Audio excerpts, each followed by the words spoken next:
Cage code means an identifier assigned to entities located in the United States or its outlying areas by the Defense Logistics Agency, commercial and government entity branch to identify a commercial or government entity, or an identifier assigned by a member of the North Atlantic Treaty Organization or by NATO Support and Procurement Agency to entities located outside of the United States and its outlying areas that the DLA commercial and government entity branch records and maintains in the Cage master file. This type of code is known as a NATO Cage code. Offerors on government contracts are required to provide the contracting officer the Cage code assigned to that offeror's location prior to the award of a contract action above the micro purchase threshold, when there is a requirement to be registered in the System for Award Management database or to have a unique entity identifier in the solicitation. The contracting officer shall include the contractor's Cage code in the contract and in any electronic transmissions of the contract data to other systems where it is provided in accordance with the FAR. Offerors, if owned or controlled by another entity, shall provide the contracting officer with the Cage code and legal name of that entity prior to the award of a contract action above the micro purchase threshold when there is a requirement to be registered in SAM or a requirement to have a unique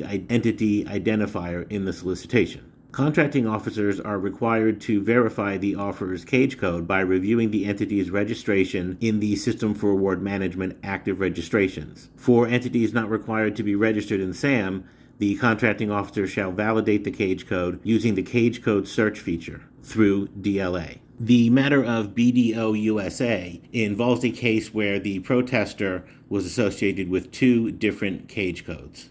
As a result of the Cage code discrepancy, the agency performed research as well as contacting the bidder for clarification. The bidder explained that the Cage code in the quotation should have been a different Cage code and that the Cage code that was in the proposal belonged to the bidder's wholly owned subsidiary. Based on that information, the agency advised the bidder that it was ineligible for consideration for award.